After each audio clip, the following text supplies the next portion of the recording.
Hola, ¿qué tal? ¿Cómo les va? Muchas gracias por estar del otro lado, un día tan especial, último día hábil del año.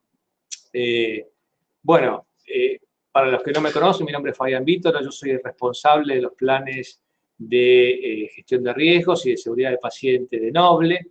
Noble es una compañía de seguros con una fuerte vocación por el brindar coberturas y servicios para el sector salud. Nuestra nave insignia es el seguro de mala praxis, con médicos e instituciones asegurados en todo el país, pero no es el único producto, tenemos otros productos de vida y patrimoniales que los invitamos a conocer vía sus productores o vía nuestra página de web. Nosotros hemos definido que la calidad y la seguridad de los pacientes es un eje estratégico de nuestra acción como aseguradores, como la mejor forma y la forma más positiva de trabajar para disminuir la litigiosidad creciente, produciendo un beneficio, en definitiva, también para los pacientes y la sociedad. Bien, antes de comenzar, para los que son nuevos, tenemos bastante gente que veo que no estuvo en otros webinars, algunas cosas operativas. Recuerden que ustedes tienen una barra de herramientas que tienen que tener expandidas. Hay una flecha naranja, si no la tienen, pido que la cliqueen. Sobre eso van a desplegarse algunas barras. Me interesa fundamentalmente la posibilidad de que esta barra es distinta en el teléfono o en la computadora. O sea, en el caso de la computadora va a aparecer una sección de preguntas. Les pido que hagan las preguntas y comentarios, las puedan tener ahí. Y hay una sección donde dice documentos.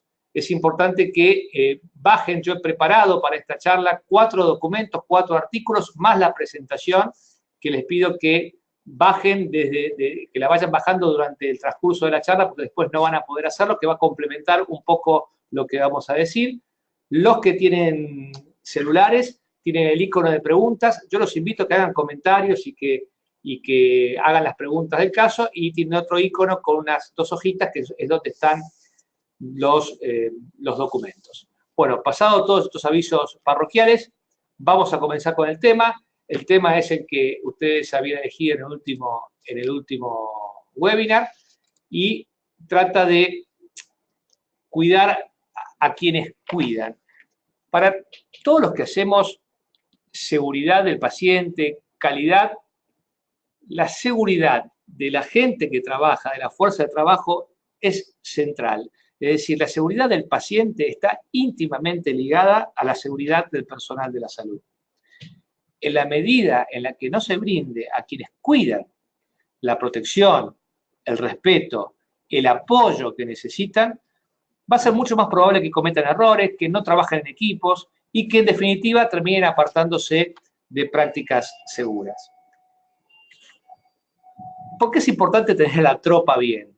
Porque los desafíos son enormes. Los desafíos a los que nos enfrentamos los profesionales de la salud son muy grandes. Para los que no conozcan este informe, es un informe del Instituto de Medicina de los Estados Unidos, publicado después del informe Rares Humanos, donde claramente marca el quiasma, el abismo que hay entre la atención que tenemos y la que podríamos tener o la que deberíamos tener con los mismos recursos. La verdad que hay un verdadero abismo entre estas dos posiciones. La atención continúa siendo muy insegura, se producen millones de daños y lesionados por año por complicaciones que pudieron haber sido evitadas. Se siguen brindando cuidados que no están debidamente probados o con la suficiente evidencia, muchos de esos peligrosos, sin que sean efectivos. Se sigue atendiendo muchas veces a los pacientes sin contemplar sus necesidades, sus preferencias, sus valores.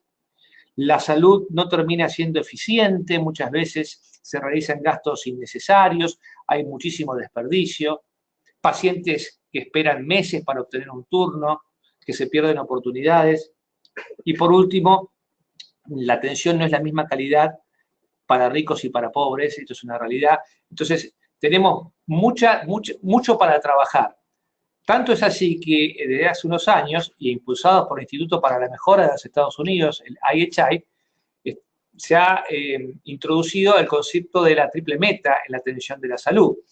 Y claramente esta triple meta es necesaria, tenemos que mejorar la salud de la población, mucha más atención primaria, tenemos que mejorar la experiencia de los pacientes, dentro de la cual está, por supuesto, el resultado final, pero que no es todo, y tenemos que reducir el costo per cápita para la asistencia sanitaria. No podemos seguir expandiendo el gasto en salud, porque las necesidades son infinitas y los recursos son limitados. Entonces, ¿por qué comienzo por todo esto?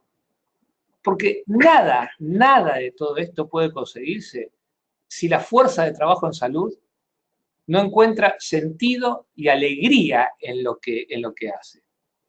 Y cuando hablamos de dar sentido, de dar significado, nos referimos a la sensación de importancia por la acción que realizamos. Y cuando hablamos de alegría, aludo a la sensación de placer y al sentimiento de éxito y satisfacción como resultado de hacer algo significativo. La alegría y el significado no debieran ser nociones exclusivamente sentimentales. No puede haber pacientes seguros si quienes los atienden se encuentran expuestos a la inseguridad física, psicológica o laboral. La seguridad, la seguridad de los trabajadores, de los médicos, de los enfermeros, de los técnicos, es una condición previa a la alegría. Y esa condición previa debería ser una prioridad duradera y no negociable del sistema de salud. Porque si el burnout fuera descrito en términos de salud pública, bien podríamos hablar de una epidemia. En la Argentina no contamos con estadísticas, pero en lugares donde sí se realizan, como los Estados Unidos, algunos estudios revelan que más del 50% de los médicos encuestados presentan síntomas del burnout.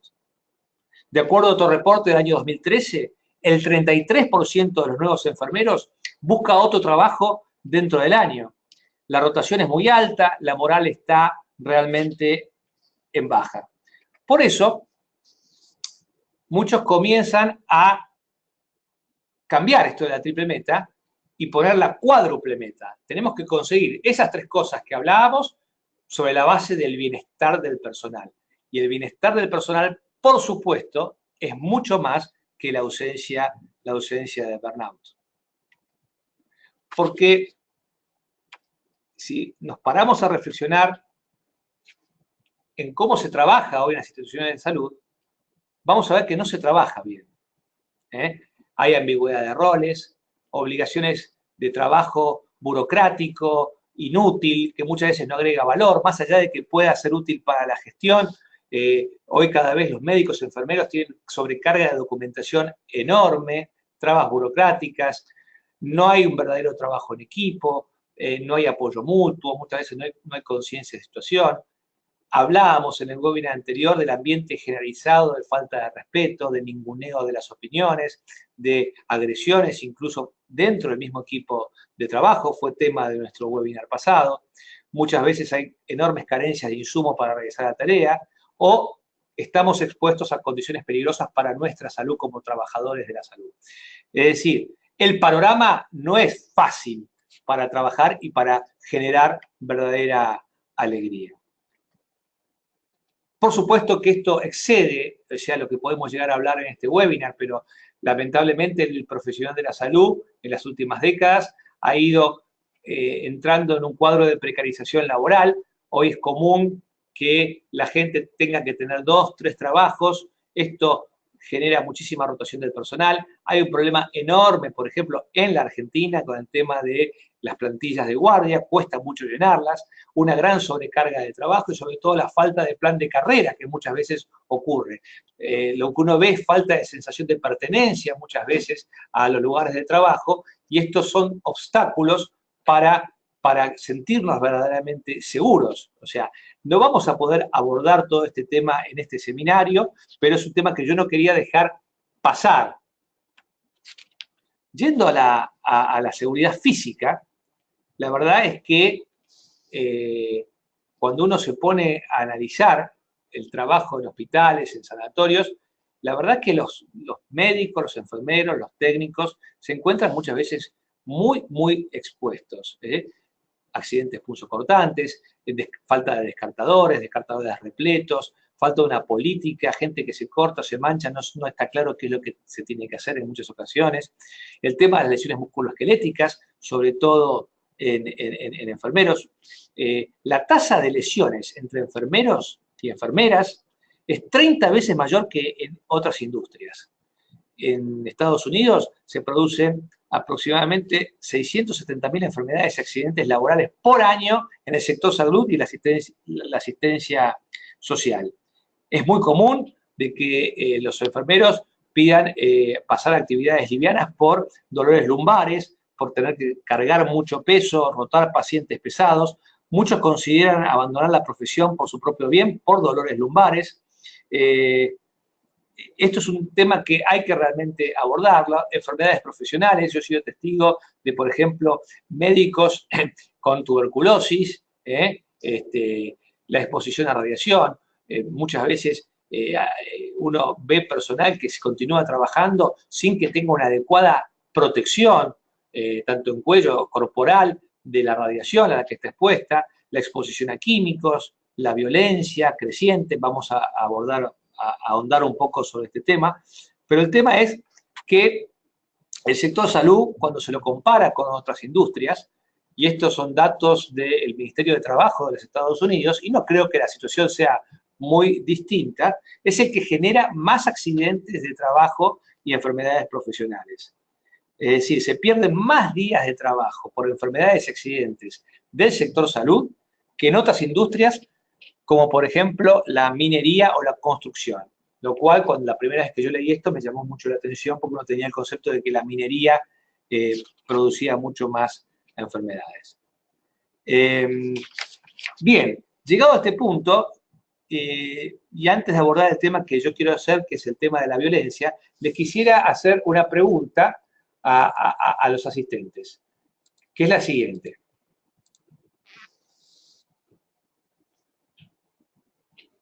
¿Han sufrido en el último año algún tipo de agresión física o verbal? Me interesa conocer, a ver, cómo ha sido su experiencia.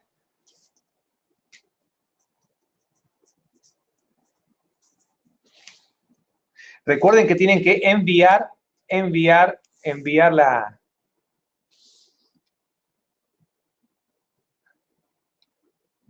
Bueno, ha votado casi el 80%. Y fíjense, vamos a ver los resultados.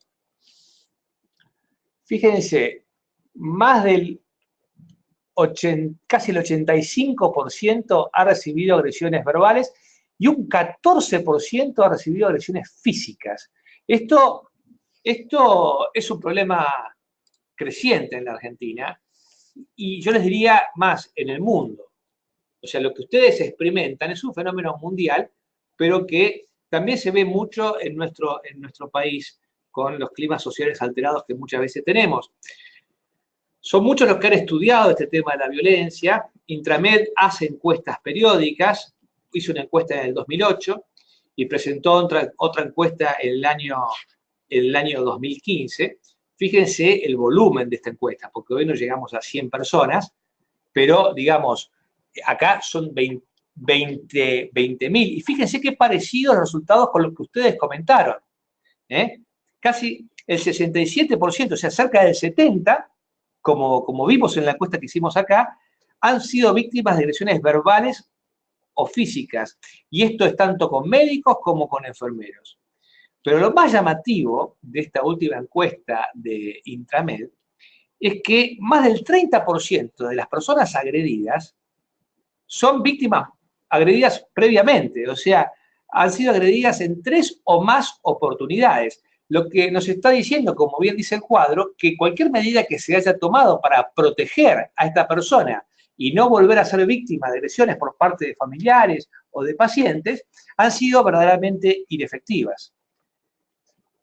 Lo que más preocupa de esta última encuesta de Intramed es el aumento de las agresiones físicas. A mí también me llamó a la encuesta que acabamos de hacer que el 14% habla ya de agresiones físicas.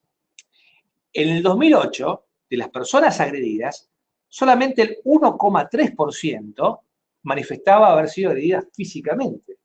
En la última encuesta de Intramed 2015, el 11,3%, es decir, 1 de cada 10 profesionales agredidos, recibió una agresión física, ya sea por demoras en la atención, lo más frecuente, por carencia de recursos, por informes médicos o incluso por comunicación de fallecimiento. Y a uno le gustaría pensar que estas agresiones físicas o verbales se producen por pacientes intoxicados o con alteraciones psiquiátricas. Sin embargo, cuando analizamos las respuestas, vemos que estos pacientes con estados mentales alterados no llegan al 30%.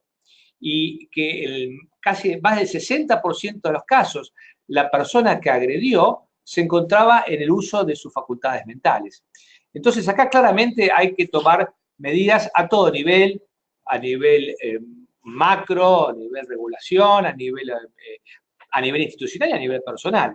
Hoy estamos en un nivel más meso y micro, digamos, a nivel institucional. Claramente hay que tener una política de tolerancia cero, a algunos no les gusta el término, a estas actitudes violentas, es decir, una declaración explícita y visible, que mi gente sepa que en esta institución no se tolera ningún comportamiento violento o que intencionalmente engendra violencia. Y para eso los líderes tienen una responsabilidad importante, que es garantizar en cantidad y calidad la presencia del personal sanitario necesario, tener seguridad, mejorar el entorno físico, un acceso regulado, seguridad, en algunos lugares incluso más peligrosos, detectores de metales, sistemas de alarma, protocolos escritos en los cuales se expliquen cuáles son las obligaciones y los derechos de los pacientes, tener un plan de respuesta frente a la agresión y, por supuesto, tener todo un sistema de notificación y registro. Es decir, la denuncia y el apoyo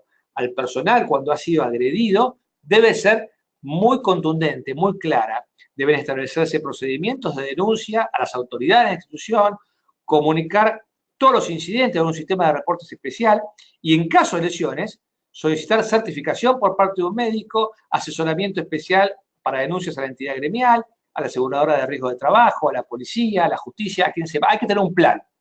Claramente, esto es un tema que tiene que ser abordado a nivel institucional con un plan y objetivos muy, muy claros, si es que realmente nos preocupa la seguridad física del personal que trabaja en nuestras instituciones. Por último, algunas recomendaciones a nivel individual. Es decir, uno tiene que saber observar cuándo un potencial agresor va a pasar de una cosa verbal a una cosa física, tener prevista la salida de un escape físico, establecer límites, la empatía y el señalamiento de que la conducta violenta no lleva a nada, sobre todo no embarcarse y respondiendo a agresividad a la agresividad que se recibe. No hay nada peor para una persona que está nerviosa que se le pide que se le calme, porque esto es como tirar nafta al fuego. Entonces, todas estas recomendaciones deben ser evaluadas, trabajadas y discutidas a nivel institucional. Bien, hasta aquí todo lo que es seguridad física de la gente. Vamos a comenzar a hablar de otra cosa que se habla menos, que es de la seguridad psicológica que yo le doy a la gente que trabaja o que se le da a la gente que trabaja en los hospitales. Por seguridad psicológica es la sensación de que la gente puede preguntar, puede sugerir cambios, puede ser escuchado, que no va a ser ninguneado, que toda opinión va a ser respetada. Y creo que esto es muy importante trabajar, y esto es una responsabilidad fundamental de quienes tienen la responsabilidad de conducir personas. Hace 2 años estuve el profesor Astolfo Franco de Colombia en un congreso del IEX y mostró este eje cartesiano que me parece muy interesante discutir y presentárselos a ustedes. En el eje de las abscisas está la presión por el desempeño, por la producción, que puede ser muy baja o alta, y en el eje de las ordenadas está la seguridad psicológica, esto que decíamos que puedo participar, preguntar, sentirme parte, que no voy a ser agredido y que ninguna pregunta va a ser tomada por una pregunta tonta. Bien, cuando nosotros tenemos una alta presión de desempeño, generalmente en los mayores sistemas, una alta presión de producción, pero las personas no pueden opinar nada sobre eso, no pueden preguntar, no reciben ninguna inquietud y solamente está obligada a producir, producir, producir y desempeñarse, se entra en este cuadro en la zona de ansiedad. Yo estoy en una zona de baja seguridad psicológica y de alta presión. Otras circunstancias, la seguridad psicológica puede seguir siendo baja, a nadie le importa mucho la opinión de nadie, a nadie le importa mucho lo que vos pensés, pero tampoco hay una gran presión para mejorar o para tener una mayor producción. Esto se ve bastante en algunos lugares públicos, lamentablemente. Entonces uno entra en una zona de apatía, de la cual nada positivo puede salir. A veces uno se siente muy cómodo con el equipo de trabajo, se puede hablar, se puede preguntar, se pueden sugerir, pero estas sugerencias nunca terminan en implementaciones que lleven realmente a mejoras sostenidas en el tiempo. Entonces, tiene que ver con que yo tengo alta seguridad psicológica, pero no hay una mayor presión por la mejora continua, por mejorar. Entro en una zona de confort, en una zona de comodidad que tampoco es positiva. Lo que tenemos que aprender desde el punto de vista de la seguridad psicológica es entrar en este cuadro donde yo tengo una alta seguridad psicológica para opinar, para preguntar, para hablar, para decir lo que siento o lo que pienso, pero que a su vez todo está enfocado hacia mejorar y hacia tener a un mejor desempeño, hacia la mejora. Y esa es a donde uno debiera tender. Hace muy pocos meses, el Instituto para la Mejora en Salud de los Estados Unidos, el IHI, publicó este documento, que cuando yo lo leí, la verdad que el título me pareció como algo aspiracional, algo muy vago, es decir, marco del IHI para mejorar la alegría en el trabajo. La primera vez que escuchaba alegría, yo había escuchado compromiso, había escuchado actitud, pero no había escuchado nunca la palabra alegría. Sin embargo, como bien aclara Donald Berwick, que es el presidente emérito de la IHI, en el prólogo de este trabajo, que se puede bajar en forma libre de Internet, la alegría no solo es humana, también resulta instrumental. No puede brindarse lo que no se tiene. Los dones de la esperanza, la confianza, la seguridad que merecen los pacientes y su familia, solo pueden provenir de una fuerza de trabajo que también se encuentra esperanzada, confiada y segura. La alegría, entonces, sería un recurso esencial, un insumo esencial para la empresa de cuidado. La buena noticia, según Berwick, es que la alegría es posible, no solo desde la intuición, sino también de lo que comenzamos a ver desde la ciencia.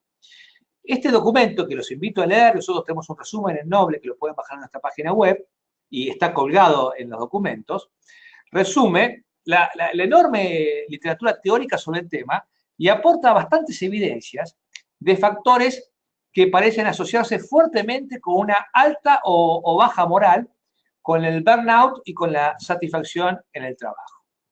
El trabajo es muy amplio, pero yo quiero concentrarme en, básicamente, en el marco y en los 4 pasos que establece para los líderes. Y cuando hablo de líderes, estoy hablando fundamentalmente, más allá del liderazgo natural, de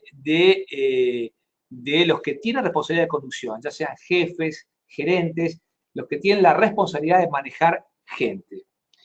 Estos 4 pasos lo que buscan es cómo moverse del estado actual, que como vimos, uno intuye que no es de alta alegría, hacia uno de alegría. El instituto presenta 4 pasos que se representan como escalones de una escalera para ilustrar que cada paso sirve como cimiento del paso que sigue.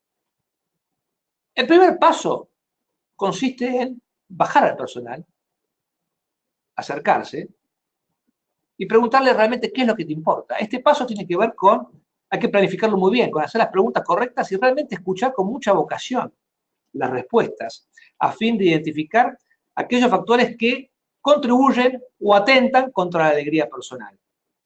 En vez de preguntarle al trabajador, esto pasa como con los pacientes, ¿cuál es tu problema? ¿Cuál es el problema? Preguntarle qué es lo que te hace bien, qué es lo que te hace tener un buen día de trabajo. Algunos pueden ser que no lo interrumpan, algunos pueden ser que no tengan que sobrecargarlo tanto con tareas administrativas. ¿Qué es lo que más te gusta de trabajar acá? ¿Cómo ves a la organización? Porque solo comprendiendo lo que es verdaderamente les importa a las personas, a su cargo, los líderes pueden identificar y remover los obstáculos que puede existir para la alegría. Muchas veces enterarse de lo que está funcionando bien da una gran energía para encarar los cambios necesarios.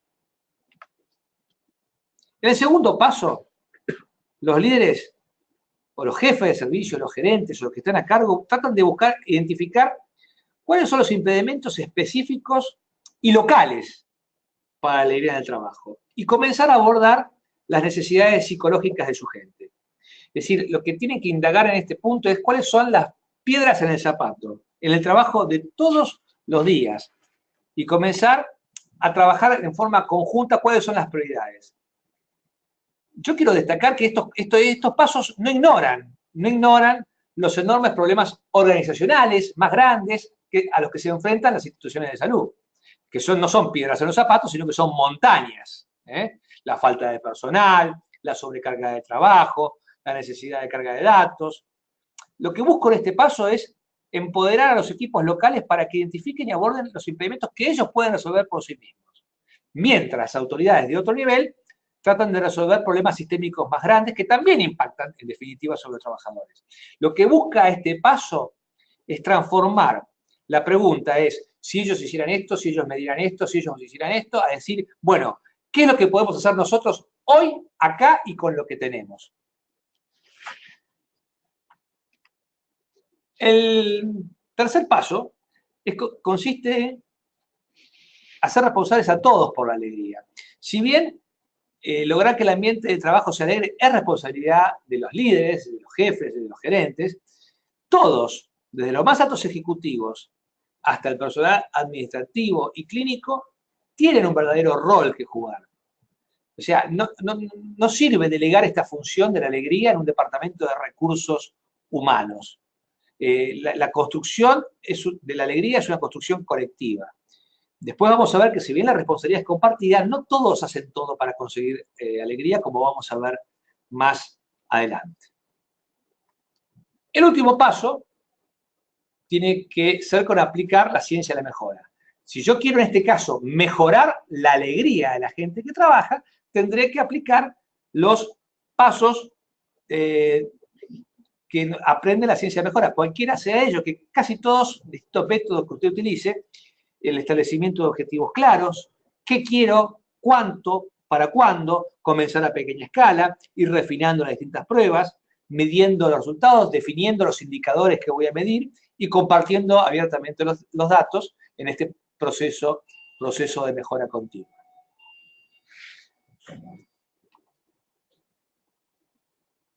Mientras que estos 4 pasos que vimos muestran el camino que deberían seguir los líderes para ir del estado actual al deseado, el barco que yo les voy a presentar ahora muestra 9 componentes críticos de un sistema pensado para conseguir una fuerza de trabajo alegre y comprometida. Es decir, para que la gente esté feliz, la gente esté sana, y al estar feliz y sana, sea mucho más productiva. La primera es la seguridad física, que como vimos es la sensación de sentirse libre de daños físicos en el trabajo, sentir que mis empleadores me cuidan, les preocupa que yo esté bien, me protegen de radiaciones, me protegen de accidentes punzocortantes, me protegen de que levante peso, me protegen de caídas, me protegen de todo ese tipo de cosas. La seguridad psicológica tiene que ver con lo que vimos, la sensación de seguridad y de la capacidad de proponer cambios y decir lo que se piensa, lo que se siente, sin ningún tipo de temor a represalias. Es decir, los empleados, los médicos, los enfermeros, de cualquier nivel, tienen absoluta libertad para opinar sobre los objetivos colectivos, sobre la prevención de problemas, sin una postura defensiva. Esto, obviamente, se basa en interacciones respetuosas por parte de todos. Un ambiente en el cual se abordan y no se toleran las conductas disruptivas que vimos en la clase pasada, en la cual las opiniones disidentes no solamente son respetadas, sino que se espera que la gente te ponga sus opiniones disidentes para generar la discusión. Y esto es importante, absolutamente todos deben sentirse cómodos y respetados cuando plantean alguna cuestión, porque muchas veces se ve que los que están más cerca de la jefatura, los más antiguos, pueden opinar y no se les deja opinar a gente que tiene menos experiencia. Y los líderes generan seguridad psicológica siendo accesibles, abordables, mostrándose humildes, aceptando la posibilidad de cometer errores, estimulando la participación, viendo las fallas como oportunidades de aprendizaje y desarrollando el modelo de cultura justa, donde todo el mundo tiene claro que el error involuntario se banca y las conductas y transgresiones y las violaciones groseras a los procedimientos no. El segundo componente tiene que ver con el sentido y propósito. propósito. Es decir, le encuentra la gente, nuestros enfermeros, nuestros médicos, nuestros técnicos, un significado a lo que hacen. ¿Se sienten realmente conectadas a un propósito mayor que ellas mismas? Como es servir, cuidar a la gente, curar, servir a la comunidad. ¿Sienten que su trabajo particular marca alguna diferencia? Y esto es sorprendente, porque en la industria de la salud, en la actividad de salud, el sentido del propósito debería ser más fácil de encontrar que en otras industrias. Me imagino que el sentido de propósito de un médico, de un enfermero que trabaja con gente que está sufriendo, es más fácil de encontrar que en un bancario. Pocas actividades deben ser más gratificantes que salvar vidas y mantener a pacientes sanos y felices. Entonces, ¿qué es lo que uno tiene que hacer como líder? Es decir, destacar cuál es el propósito del trabajo, volver a las fuentes, ¿por qué hacemos lo que hacemos? Estimulando las conversaciones sobre la mejor forma, con todos los problemas que tenemos encima, pero cuál es la mejor forma de alinear el propósito de la organización con los propósitos individuales. Los líderes, en este sentido, más efectivos, son capaces de apreciar lo que cada persona puede aportar al trabajo. La tercera dimensión tiene que ver con autonomía, opciones, es decir, con generar un ambiente que apoye la existencia de opciones y que sea flexible en el trabajo y la vida de todos los días. Es decir, ¿sienten las personas que tienen la posibilidad de elegir cómo ejecutar sus responsabilidades diarias?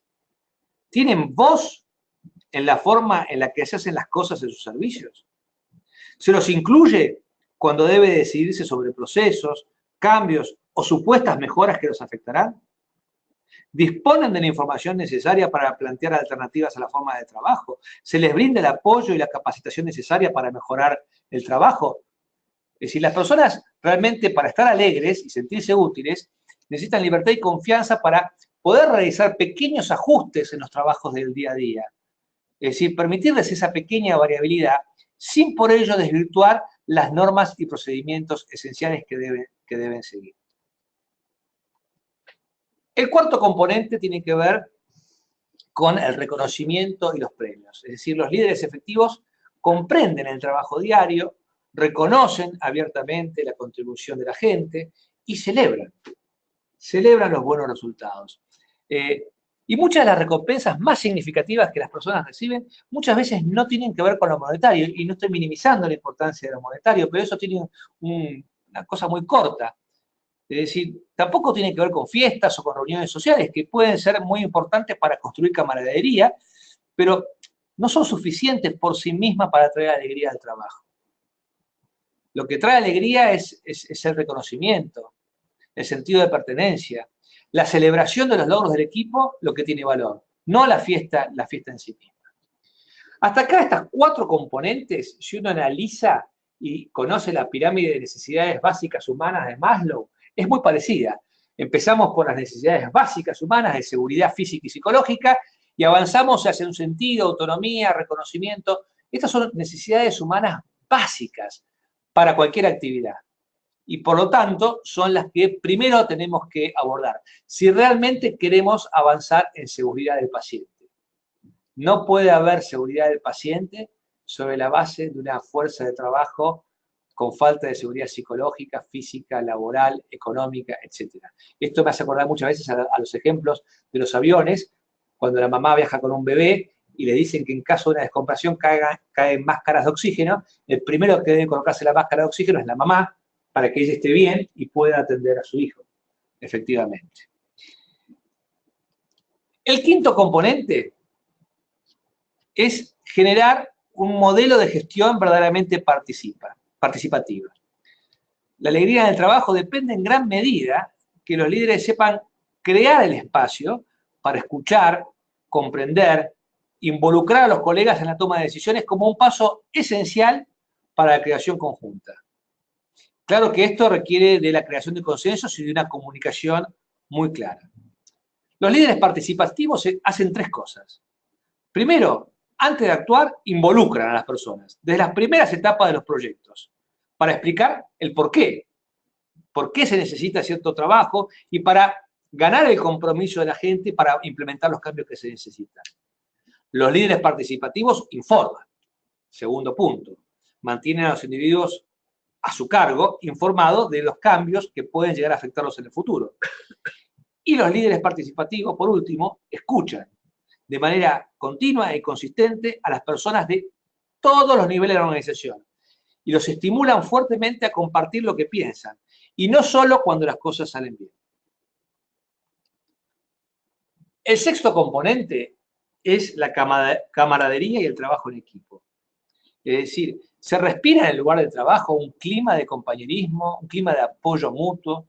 ¿Tienen las personas amigos o alguien que se preocupe por ellos en el trabajo, a quien puedan recurrir por consejo? ¿Confía la gente que está trabajando en las autoridades de la organización? ¿Es la comunicación de los jefes, gerentes, de los líderes transparente? ¿Expresan los distintos miembros del equipo su aprecio por el trabajo de los compañeros? Es decir, en este caso, la alegría es generada por la cohesión social que produce ser parte de un equipo productivo, que tiene una visión compartida, que tiene conciencia de situación y que tiene relaciones de profunda confianza uno en el otro. Y cualquiera que ha participado en un equipo que ha trabajado bien, o un equipo campeón, sabe lo que es esta sensación.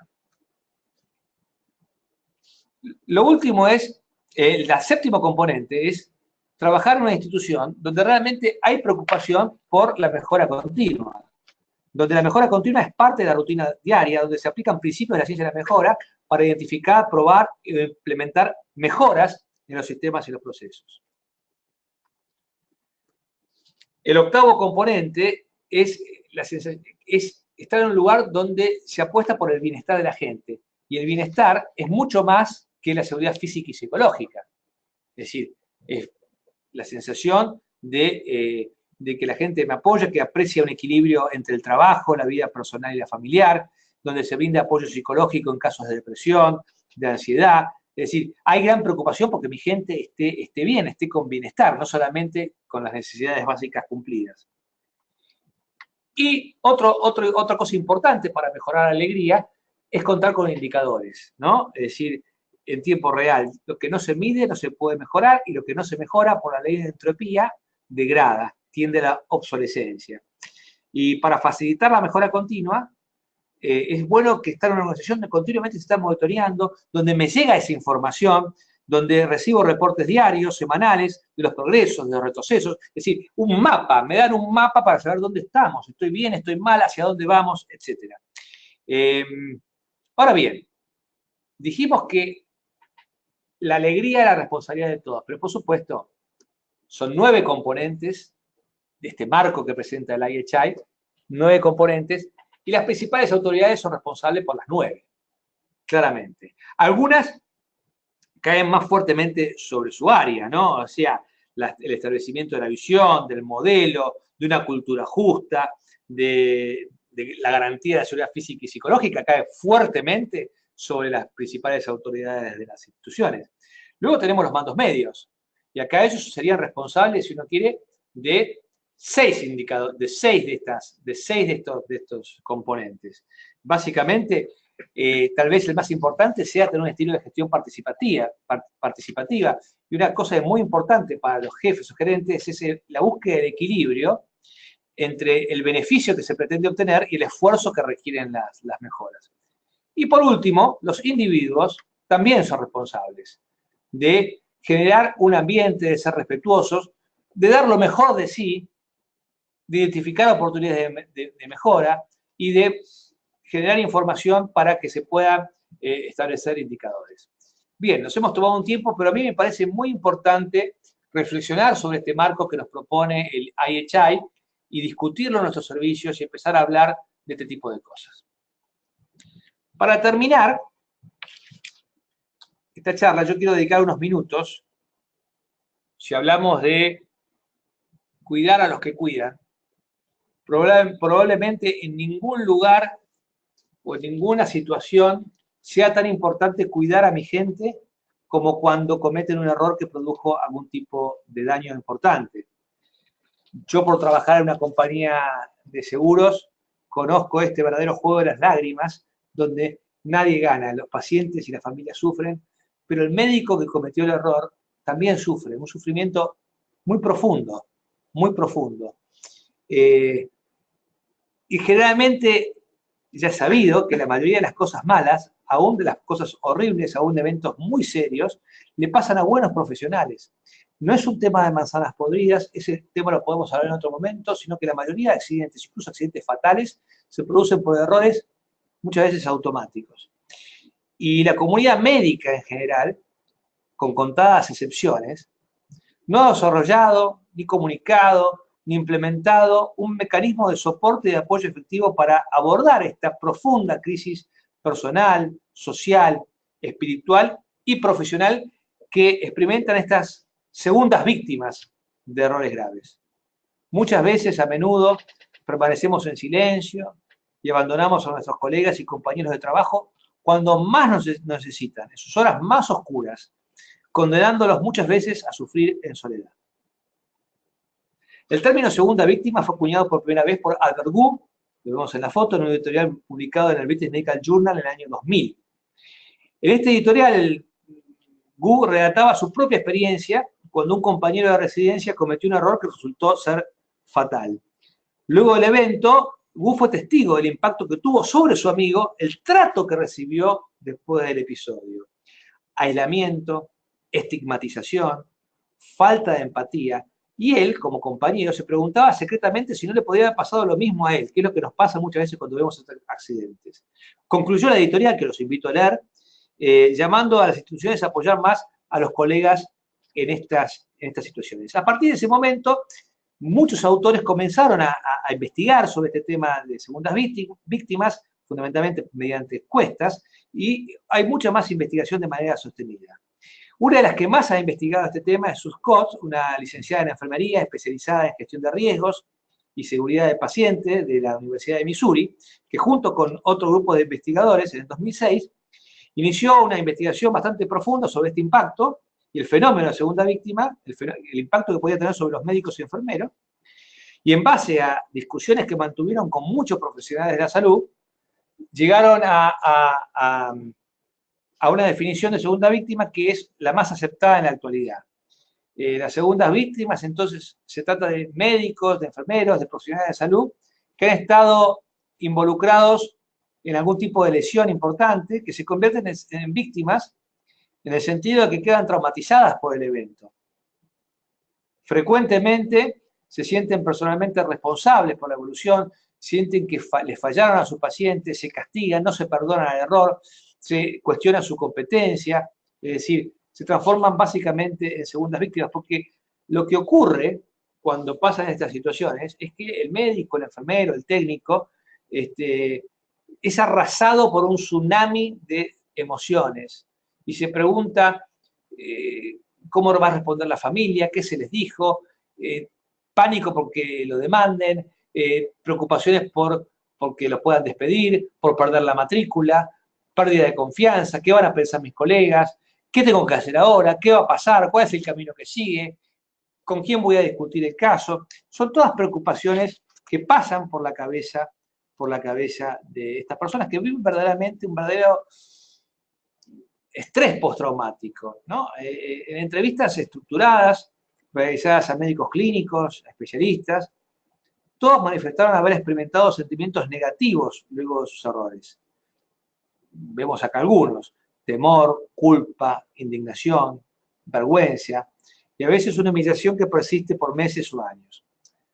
Para tratar de cuantificar la prevalencia de este fenómeno, Sue Scott y su equipo de la Universidad de Missouri agregaron a la encuesta famosa del clima de seguridad 2 preguntas y descubrieron que 1 de cada 7 miembros de su sistema de salud reportaba haber experimentado en el último año al menos un evento de seguridad del paciente que causó problemas personales, como ansiedad, depresión, dudas sobre su competencia.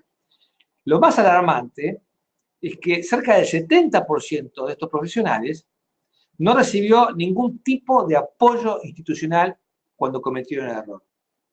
Y el impacto de este fenómeno no sería menor si tenemos en cuenta que, por ejemplo, en España se estima que el 15% del plantel de los profesionales sanitarios se encuentran involucrados en algún evento adverso, lo que se supone que las personas que pasan por esta situación es un número mucho más importante de lo que pensábamos inicialmente.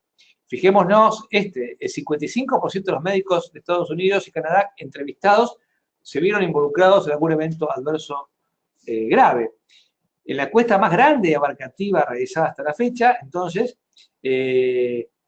más de 3.171 médicos de distintas especialidades de Estados Unidos y de Canadá fueron entrevistados para explorar el impacto emocional de sus errores. Y como los estudios que comentábamos, los estudios reportaron ansiedad en un porcentaje importante, pérdida de confianza, insomnio, insatisfacción laboral, pérdida de reputación. Y esto cabe destacar que ni la nacionalidad ni la especialidad tuvieron influencia sobre el impacto, lo que uno permite sugerir que esto es transversal a todos los ámbitos de la salud. A partir de los relatos cargados de emociones, de cientos de segundas víctimas, Sue Scott dibujó esta trayectoria natural, que es lo que yo también en mi experiencia personal, de haber charlado con médicos que han tenido juicios y que vienen a la compañía y que le damos apoyo en estas situaciones, ¿cuál es la trayectoria natural de recuperación de la segunda víctima? Es decir, de aquellos médicos o enfermeros que han producido algún daño grave, una muerte, una lesión. Y describe estas seis etapas. Las primeras 3 se dan casi en simultáneo. La primera etapa es la de caos. Se ha producido el error, el paciente está descompensado, hay que seguir tratándolo, el médico está en un estado de shock, no sabe bien qué es lo que pasó, se empieza a preguntar, está en estado que no puede actuar, generalmente busca apoyo para compensar al paciente, se acercan colegas. En este momento las víctimas están distraídas, sumergidas en reflexiones sobre su propia conducta, pero a la vez se ven obligados a participar de la atención del paciente que está en crisis. Muchas veces en esta circunstancia los médicos se castigan a sí mismos por no poder razonar de manera coherente en este momento de gran preocupación. Una vez pasada esta etapa, o a veces en forma simultánea, comienza con pensamientos intrusivos. ¿Qué son los pensamientos intrusivos? Son pensamientos no deseados, involuntarios, imágenes y ideas desagradables que terminan a veces convirtiéndose en obsesiones. No pueden pensar en otra cosa. No pueden pensar, son molestos, pueden ser muy difíciles de manejar o de eliminar. Es decir, en esta fase, la segunda víctima comienza a cuestionarse su competencia y se aísla un poco y están continuamente en su cabeza repitiendo la situación y la pregunta de este momento generalmente es ¿por qué hice esto? ¿Qué hubiera pasado si hubiera hecho esto? No tendría que haber hecho esto, y esto lo tortura y es muy difícil de seguir avanzando.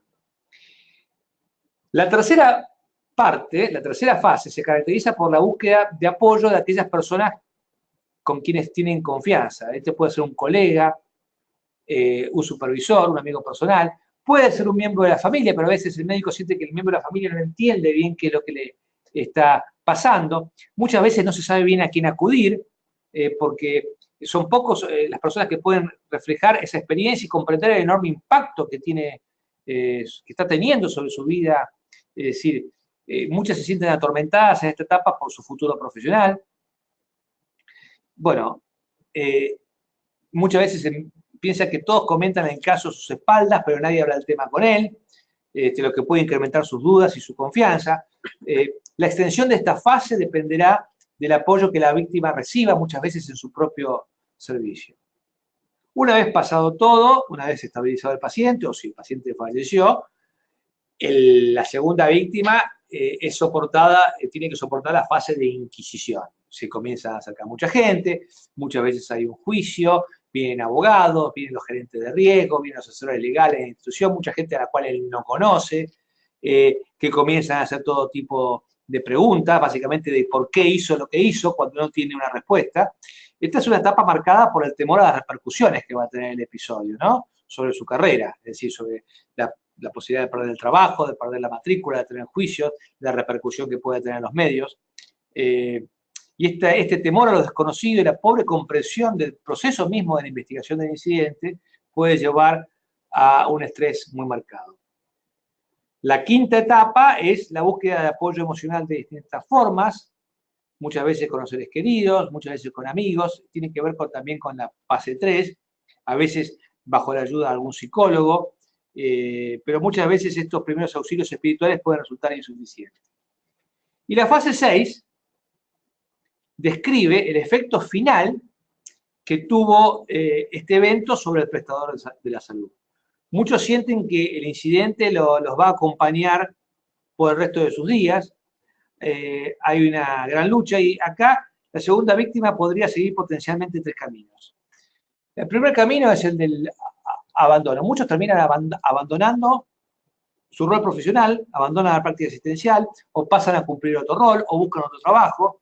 Otros directamente abandonan la profesión, otros se mudan para ejercer en otro lugar. Y tal vez muchas de estas decisiones estén motivadas por las persistentes dudas acerca de su propia capacidad profesional. Otras segundas víctimas no se perdonan nunca a sí mismos, y llevan esta cruz por el resto de su vida y sobreviven con esta cruz, si bien todo parece estar bien a superficie, continúan trabajando en los niveles que se espera, pero nunca dejan de atormentarse y cargan con esta cruz por el resto de sus carreras. Y por último, son muy pocos los que logran pasar a una fase superadora, en que logran superar realmente el episodio, tratando de sacar algo bueno de esta experiencia desafortunada, que aprenden la lección, que modifican sus prácticas y trabajan muchas veces junto a otros para garantizar que los déficits de los procesos que los llevaron a cometer su error sean corregidos para disminuir que a otros les pase lo mismo. Esta sin duda es la fase más generadora, pero es difícil muchas veces llegar a esta fase de superación. Se han definido los derechos de la segunda víctima. Es decir, en una cultura justa, aquellos prestadores que se equivocaron con errores no intencionales tendrían una serie de derechos que no siempre son respetados. Estos derechos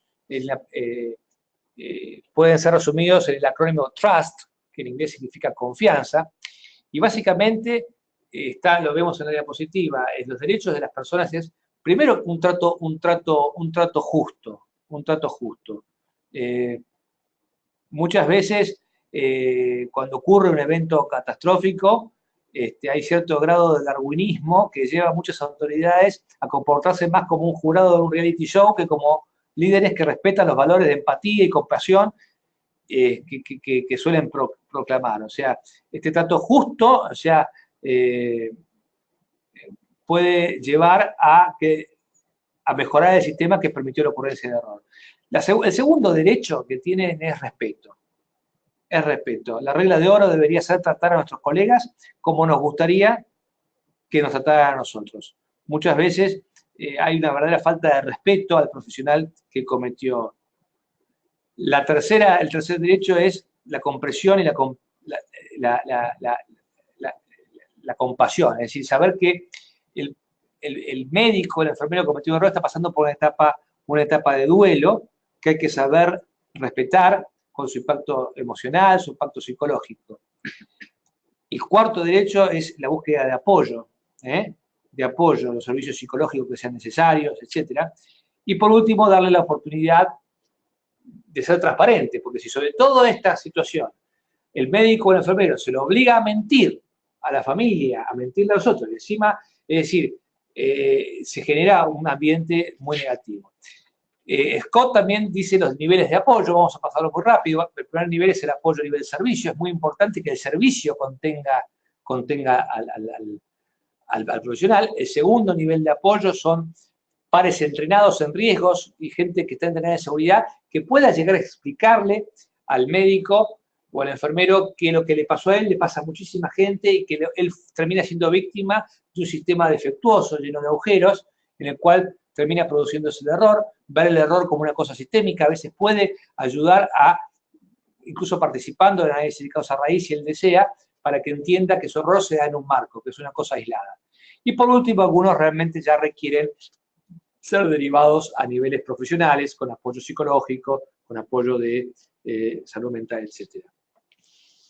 En definitiva, ¿qué es lo que necesita la segunda víctima? Es decir, apoyo emocional 24 horas, las 7 de la semana. Y yo quiero destacar acá, antes de terminar, dos cosas muy importantes. Es muy importante apoyar a la segunda víctima en la revelación del evento a los pacientes y a los familiares. Es un momento de enorme estrés, cuando uno tiene que ir a decirle a la familia qué fue lo que pasó y por qué pasó.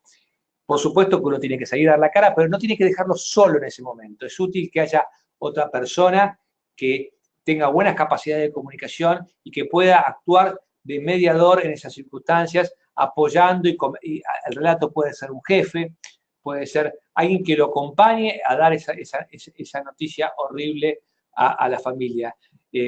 Muchas veces esto, si se maneja bien, puede ser muy liberador para todos. Y también es muy importante darle un adecuado apoyo legal, porque una de las preocupaciones que el médico o el enfermero tiene es su situación con su matrícula, de la posibilidad de un juicio. Entonces, todo lo que sea colaborar con y acudir a las compañías de seguros, en nuestro caso Noble tiene profesionales muy acostumbrados a manejar estas situaciones, donde puede informar al médico cuáles son los pasos que se van a seguir, cuáles son las estrategias, y ni que hablar cuando hay exposición mediática. Nunca se debe exponer a la segunda víctima a los medios. En estos casos la respuesta debiera ser institucional, un vocero institucional hablando como una institución y como una falla sistémica, y no dejar que la segunda víctima sea abordada por los medios. Bueno, entonces, resumiendo, con esto termino porque me estoy entusiasmando y ya estamos llegando a la hora.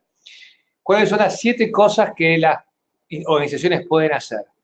Primero, cultivar la civilidad, desarrollar valores de respeto, de transparencia, de verdad, en la teoría y en la práctica. Segundo, adoptar explícitamente y demostrar el objetivo de eliminar daños a los trabajadores y pacientes.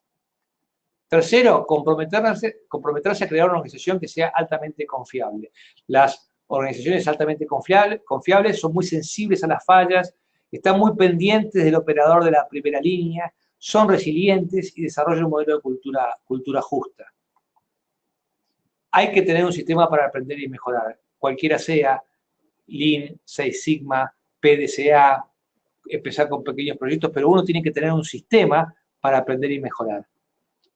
Tenemos que tener indicadores para poder, en este caso, ver cómo estamos avanzando en nuestro camino hacia mejorar la seguridad de nuestra gente. Tenemos que ser más generosos en el reconocimiento y la celebración de los logros del personal de manera regular, con alta visibilidad. Y por último, tenemos que apoyar todo lo que sea la investigación de la industria y de todas aquellas condiciones que puedan apoyar al trabajo de nuestra gente. Porque, como decía James Reason, de la Universidad de Manchester, no podemos cambiar la condición humana, pero sí las condiciones en las que los humanos trabajan. Bien, estamos llegando ya al final. Yo les quiero recordar algunas cosas. Cuando se termine esta presentación, va a haber una encuesta. Esta encuesta les va a parecer que se apaga el sistema. Les voy a pedir que la completen porque es muy importante nosotros tener el feedback de ustedes. Esta presentación va a quedar grabada en YouTube. Ustedes ya saben que los otros webinars ya están colocados en YouTube. Ya pueden ver la de comunicación, la de documentación y la de conductas disruptivas. Ya están en nuestro canal YouTube. Solamente tienen que poner a YouTube Noble Compañía de Seguros y van a tener la presentación. Yo los invito a que la compartan en sus servicios, que la discutan. Esta presentación va a estar puesta también en nuestro canal YouTube la semana que viene. Así que los invito a que la difundan. Pueden hacer cualquier pregunta. Recuerden que me pueden seguir por Twitter, a mí o a la compañía, y que tienen los documentos de lectura. Bueno, vamos a terminar. Recuérdenme los que quieran mandarme fotos. Siempre me gusta hacer el collage de la gente que se reunió para escucharnos. Gracias por estar. Les deseo muy feliz fin de año. Que tengamos un muy buen 2018 en lo personal, en lo profesional y como país también, que podamos ir para adelante todos juntos. Y vamos a hacer un recreo hasta marzo, donde vamos a volver con algún otro tema para seguir continuamente en contacto. Muy feliz año y nos vemos en marzo. Saludos.